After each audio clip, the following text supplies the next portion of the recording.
Class is in session. Hey, how you doing? And welcome to Unlearn 16. Class is in session. I'm in my car. Of course I'm in my car because I want this podcast to talk about Grandma Ruby's chapter. And I think it's important I do it in this car because she loved it so much, and she always made me promise never to get rid of this car. Like, this was the best car she's ever seen. When she got a little bit older, she consistently forgot that I actually had this car. So every time she got in, number one, she'd say, lift my leg. And number two, she would talk about how beautiful this car is and how I could never give it away. So guess what? I won't ever give it away. It's going to stay with me forever. These, as I'm sitting in my car, these are Grandma Ruby's glasses. So for those who don't know about my Grandma Ruby or about the book that I've written, and you're just coming upon this, one of the most important aspects to who I am and to how I've become has to be my grandma. She was on this planet for 97 years. I got to have her for a solid, let's say, 47 of them. And who she was and how she spoke to me and how she loved me and supported me absolutely has made me the person that I am today. I'm going to try to do this without crying, guys, because it's hard. When I've been writing this book, what I found hard is like really digging into those moments in my past where they were beautiful, they're important, and to know not only how important and amazing they were in that time and in that space, but how much of an effect they're having on me right now. I wish I would have done this podcast when she was still here. I tried to talk her into it. She was on TikTok every once in a while, but that was a short time. She as I started filming and doing all of this stuff on social media, she didn't quite understand it, but she knew she didn't want to sit down and talk for an hour. But in all fairness, she had things to do. She didn't want to sit down with me for an hour and talk about heaven only knows what. When I was a kid, you have to understand that my parents got divorced when I was very young, or separated when I was very young. And my grandma looked after me when I was little. So she had an incredible connection, an incredible imprint on who I was and who I would become. Right up until the point where, my mom thought maybe she was overstepping a little bit, as moms and their moms tend to have issue, right? So I was with her from a very young age. And then when my parents separated, and my mom didn't quite, needed a break and needed to decide to do something else. She took a break from nursing. We bought a store together in Mansfield. We went up there. We lived there all together, so we became even closer. But my mom, myself, and my grandma would go on vacation every year. And these are the stories, when I tell these stories, and you can obviously read about them. I don't need to regurgitate those stories. But those stories and those moments were so incredibly transformative, but I had absolutely no idea. I had absolutely no idea about how incredible they were, about how much of an impact they would make. And I think, thinking about my grandma and the way that she loved, and I'm going to describe her in a little bit, the way that she loved, it's almost like this slow, beautiful build to something epic. And, I come home every night, and she lived with me for the last, 6-7 years of her life. And she would always be on that porch up there. She would always be on the porch waiting, but not purposefully waiting. It was like I could come home, I could go out in the morning, come home at noon, and she'd be there. Now, she'd be having a cigarette. We told her not to do that, but, we tried to get her to quit. I could come home at 2 o'clock early from school, she'd be there. I could come home sometimes at 11, midnight, she'd be there. It was like she had this sixth sense.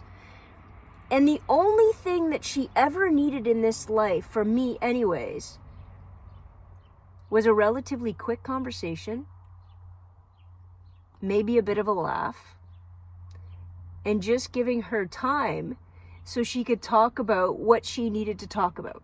My grandma didn't need to sit down and have big conversations. She was never that person, right? She liked knowing that she was important. She liked knowing that who she was mattered. She liked knowing that she mattered to me. And that's really all she needed. She didn't need to sit down and occupy hours of your time. In fact, she didn't want you for hours of her time. She had crap to do, shows to watch, you know? And I think we forget or we try to judge what people need and what they want from us. But the big parts of my grandma, she was British, and she was gruff, okay? She was gruff. Not a lot of hugs from Grandma Ruby. You felt sad, she'd take you out and buy you something. Let's go shop. What can I buy you? Right? That was it. Now, to some people that's awful, like that's just like the worst thing, but that was her love language. That was the way she expressed it. That's the way she tried to see a smile on your face. Because big, complicated conversations, I don't know, in retrospect, if she could have them about herself, let alone have them about other people. If I was a betting woman, I think I know my grandma lived with a couple things. I think she lived with a level of anxiety that I don't think she could ever quite understand and place. You know, they called it a nervous stomach or acid reflux or all these other things, but I think it was anxiety. My grandma also grew up with a mom that passed. Her mom passed very early. Her family dynamic wasn't as stable. And I think there was always something missing there for her. Again, she could never talk about it. She never talked about it. You'd get glimpses. But her sense of self-importance, and I think this is incredibly important, came from her. It came from her heart, her being. I don't think she was granted it by other people in her world. I think a lot of people in her world left. I think she had felt abandoned very early. And I think she derived a sense of identity and self-worth in opposition to that. And I never really understood how much that was going to affect who I would be. You know, she was a proud woman. Very proud. And she led a lot, even though she wouldn't say this, she led a lot with instinct. She could feel, I think she was quite empathetic. I think she could feel a lot what was going on around her. I think that nervous stomach was probably because she could sense what people were thinking and feeling, kind of like a little kid. Or even like like your pet, how they know when you're sad. She could feel that, but she never had the capacity or the ability, or she never chose to sort of step into and unravel it all. I think because of the way that she thought about herself, or the way that she contrived or thought about all of these things, I think was just different. So I have a feeling she walked around with a gut reaction to the world around her, and then she reacted to it. So could she have reacted poorly at times? Yeah, probably. But honestly, I think if you came to her honestly and authentically, that's who she responded clearly to. my mom and her used to like throw down. Everything was on the table with those two. Everything was on the table. But I also think because there was never an ability or a choice or a learned intelligence, because I think it's a learned intelligence to be able to talk about your emotions, to be able to talk about those feelings, to be able to acknowledge them and acknowledge them in others and work through something. I don't think she ever had the capacity to do it. I don't think a lot of my family did. You know, and I don't think I was even willing to acknowledge my feelings, my guttural response, my instinct, honestly, until I came out. I don't think, and then I was kind of shoved into it. I think coming out shoved me so hard into my feelings, because I didn't come out until I was in my late 20s, shoved me so hard in my mid-20s into my feelings that I had to quickly figure out, how do I talk about it? Who do I talk about it to? Sometimes, how do I defend it? You know, and I waited a long time to tell my grandma. I thought because she was older, I thought, oh, she's not going to want to talk about this. Or maybe underneath, I thought she was going to have a problem. You know? And as I talked about in the book and joke about, but this was quite literally how it happened, when I told her after a particularly horrific breakup, she shoved me off the couch. It was like an elbow. I was sitting beside her, and she kind of gives me one of these, and she goes, "What'd you think I was?" And I popped off the couch. "What'd you think I wasn't going to love you no more?" That was it. That was our big conversation. I never had another conversation with her about it. Not in a, oh, you chose to date, or you fell in love with a woman kind of way. Never again. We talked about relationships. Don't worry, my heart gets trampled many a time after that. So she knows when I get hurt. She knows when it's, when I break up. But we never ever had a conversation about that again. And there is this cleanness to that.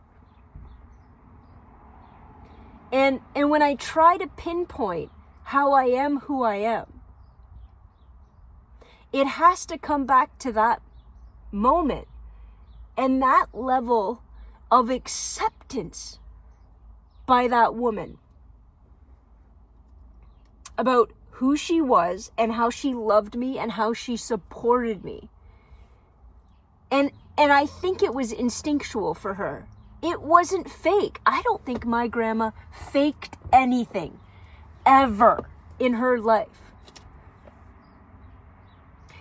Listen, when she married my grandpa in the 40s, in the 40s, my grandfather's Polish, and his last name, he was Polish, so he had a Polish last name. Now, my grandma I didn't know this until recently, she didn't like the way it was pronounced. So, if you were a woman, his Polish name, and I might mess this up, was Kajorski, or Kajorska,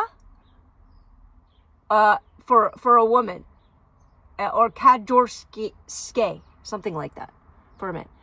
My grandma thought that was too hard, and she looked at it, and phonetically, she said, well, it looks like Kadziorski. That's how it sounds. That's how we're going to pronounce it from here on in. And my grandpa said, okay. That's who, my grandma in the 40s, I'm surprised my grandpa didn't take her last name, in all fairness. I think if the idea would have entered her head, he would have been a Cooper. That's who she was. That's how strong and like single-minded she was. And to think about that in the 40s was just incredible. She never cooked a meal. Toast, Marmite. That was it. My grandpa did all that. She did clean, but like on her own terms, and because probably she didn't think anybody else could do it properly. She definitely didn't ally herself with the expectations of her time, of her economic position. My grandma also didn't like, she didn't come from a wealthy family. She didn't like the fact that they were treated, how people were treated based on that. She always believed herself in her soul, there was an expectation she should be treated well. And in her head, I think that came a little bit with money. But in actuality, I also remember her taking off her very expensive jewelry to see how people were going to treat her when we went places. She had this genuine understanding of the way that people worked. And again, I think it was instinctual. Right before, and this was proven to me, actually. All of this was proven to me right before she passed. So she passed when she was 97 and a half. I told her she was supposed to hit 100. It was rude that she didn't. She had to be in a home because she got sick at some point. She couldn't get out of bed. I thought maybe she was going to be able to get out of it. But, that wasn't the plan. And so she was in this home, and I was terrified she was going to hate it there. But the people were so lovely to her and cared about her so authentically that my grandma was okay there. But when I would come to visit her, she was forgetting a lot. She'd forget people all the time. One time she forgot me for about 10 minutes, guys. It was the hardest 10 minutes I've ever tried to live. I swear to God, I sat down with her. She didn't know who I was. I said, well, that's okay. And I just tried to talk to her because I read or I heard somewhere, you just have to sort of meet them where they are. Don't scare them. Don't try to tell them that you're somebody that they're not going to be able to put. And so I just sat with her. In about 10 minutes, she remembered who I was. It was the longest 10 minutes of my life. But every time I would visit her, and it was every day for the few months that she was there, she forgot that I was gay. She had no idea. So a lot of the times Anna would come with me. And so she didn't know who Anna was. And every time we would come there, I had to come out to her again. Every single time she'd say, who's that? And I said, oh, Grandma, that's my fiance. That's my girlfriend. And every single time, guys, bar none, she'd go, oh, she's pretty. I'm like, yeah. One time she goes, well, that's a little weird. I said, yeah, it's a little weird, but I love her. And she goes, well, that's all that matters. And she's really pretty. And that was it. I came out to her. She maybe 3 months she was there. What is that? 90 times. Maybe not all 90, because Anna wasn't with me every single time. But a good chunk of times, I had to come out to her. And every single time, she responded with her true, authentic self. And that true, authentic self wasn't bigoted, wasn't hateful, wasn't homophobic. It was accepting, and it was founded in love. Now, did she rely a little bit on well, at least she's good looking side? Sure. But you know what? My grandma would tell you that's fine. That she judged people the way people look. That's what, well, they're pretty. I gotta tell them if they're pretty, if they're good looking. You know what I mean? And this ability of this woman who had lived, since the 20s, and to not have that as her instinct, there was a level of beauty in that, and a level of equity and inclusion in that I hope that subconsciously drained into me. We never had a single big conversation. But who she was, I think, instinctually became a part of who I am today. And outside of the coming out thing, and outside of all of that, I'm not going to pretend. I know a lot of you out there think she was this soft, lovely old grandma. Guys, if she was gruff, she could be grumpy. She wanted what she wanted when she wanted it. But I could call her at 2 a.m, pre-internet, and ask her how to spell a word because I was working on an essay. And she would spell it, say, everything else okay? Everything's good? And hang up that phone. And I know for a fact that there was this underlying connection of I love you. And it gave me such strength, I think. And it gave my mom strength. And I did another chapter in a podcast with my mom so you get an idea of that relationship. And what my grandma made me realize for today, because that's what it's about, right? It's about these moments, these moments in your past that you don't quite understand what they mean in that time and what do they do for you now. Those moments, those are the moments that made me understand that all a kid needs, all any person needs in this world, I swear to God, is one person. I was lucky enough to have more than one, but is one person you can call at 2 a.m. and ask how the word's spelled, or bail you out, whatever point of life you happen to be. It's one person that no matter what you do, no matter how you stand or how you dress or who you date or what job you choose to do, that one person will never change, will never take it away, will never make it transactional. If every kid could have one person in their corner, in my opinion, you will change the world. And I've seen kids that don't have it. And I try my best to be it. Because you can't tell them you're in their corner. That's the beauty of family. And I mean family, it doesn't just need to be blood, but it needs to be over a long period of time.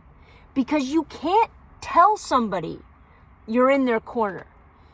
You have to prove it so many times in so many big and little ways that they never ever question it and they never have to.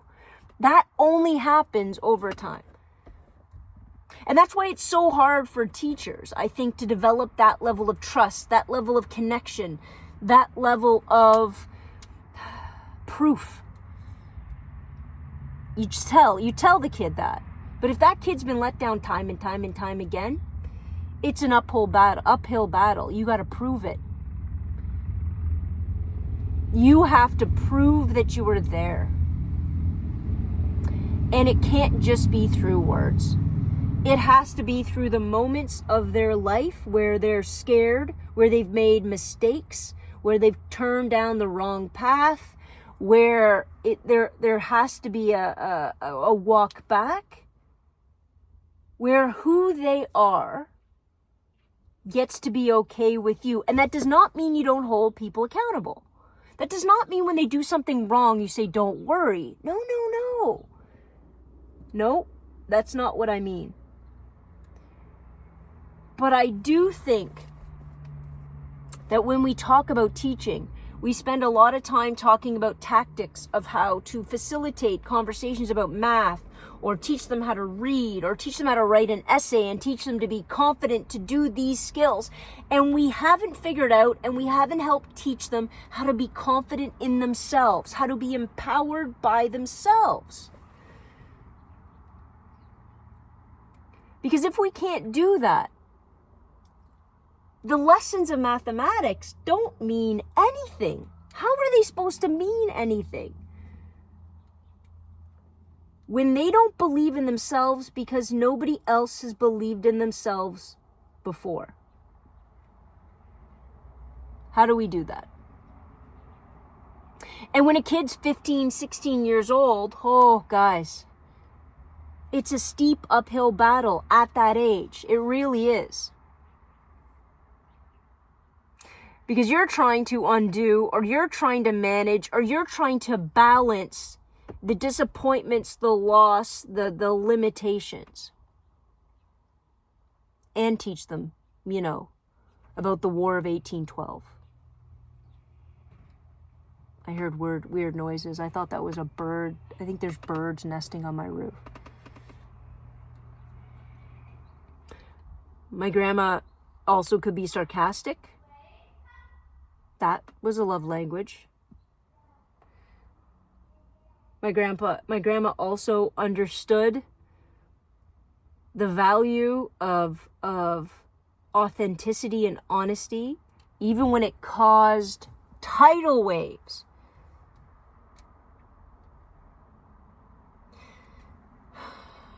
My grandma also taught me that who I was and how I was incredibly important, powerful, meaningful, and good. And she didn't do that with big conversations. She did that by picking up the phone and talking to me on the way home from school about nothing. She did that by making sure that anytime I was ever with her, that I felt loved. And I did it, I hope. I hope I did that for her. And some of the things I learned from her was to be strong and be independent and do whatever the hell I wanted to do, yes. And it was also learning from the things she couldn't do well. So have those big conversations. Have the hard emotional conversations. Put things on the table. Don't walk out that door. You stay put until it's understood or resolved. All those things matter to me, and I think all those things are incredibly important to do. And just because she didn't know how to do them, and she didn't know how to tap into that anxiety, and she didn't know how to talk about it, and maybe she handled it wrong, and maybe she didn't do it right, and I know nobody is perfect. But even in the absence of things she did perfectly, she still taught me how to do them.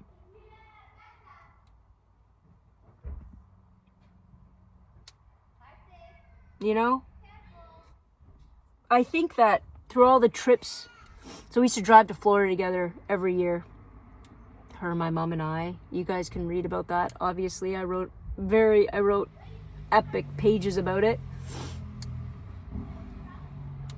And it was always hilarious and fun, and sometimes we had big fights. But there was a vulnerability to my grandma that maybe I only saw. I remember one time, so she wasn't living in my house yet. She was renting a house close by, and she wouldn't smoke in the house, so she'd go in the garage. But the garage door had this thing where it kind of like was on a weighted system, kind of slammed shut a little bit. And she went out to try to have a cigarette, and she fell. And my mom called me right away and said that she fell. And I went rushing out there. And as I go rushing there, I sit her down, and I know that she's sitting down, and you can tell clearly she's broken this arm. And I know it's broken. She knows it's broken. She's not crying. You think she cried? No. She's not crying, but I know she's scared. So I sat on the floor and I got behind her. And I leaned her against me. And I said, it's going to be all right. We're going to get an ambulance. We'll get it fixed right up. I said, but this is what you get for smoking. And she laughed and she giggled, that kind of mousy giggle that she had. And she goes, well, don't move though, Joe. Don't move from there. And I said, of course I'm not going to move from here. I got you. I'll stay here until they get here. We'll go together. I always knew that my grandma wouldn't move from there. I always knew that. And the best thing we can do in this world, I swear to you, is have people in your world that know you won't move from. That as long as they need you, you'll be right behind them. Having hard conversations if need be, but you will be there in every single way that you possibly can be there.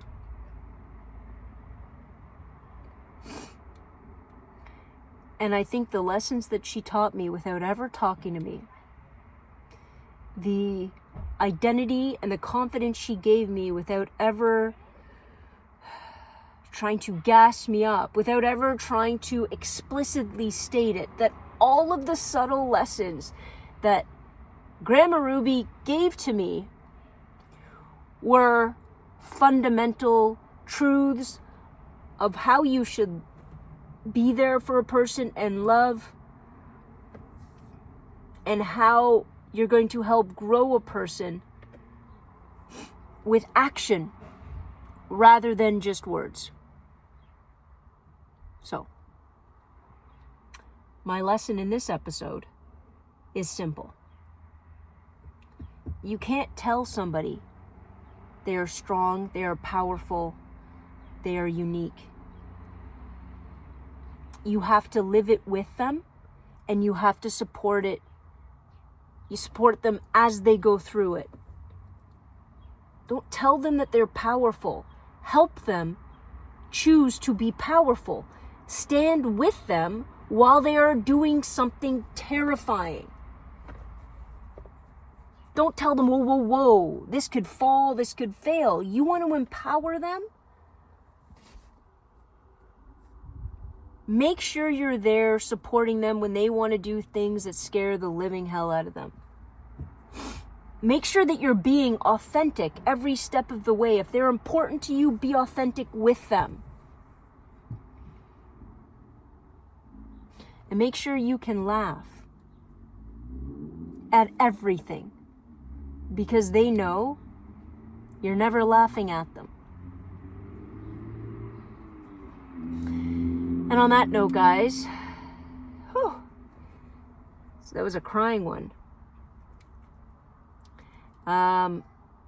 Continue on down this road. I want you to put in the comments, put in your ideas. I want to be able to continue this discussion, because I think as a teacher, as a person on this planet, that the more we can do and the more that we can give what my grandma gave to me, and the more that we can give that out into the world, the stronger, the better, the more impressive this world will become overnight. Thanks so much for hanging out, guys, and I will see you next Tuesday. Same bat time, same bat channel. Dismissed.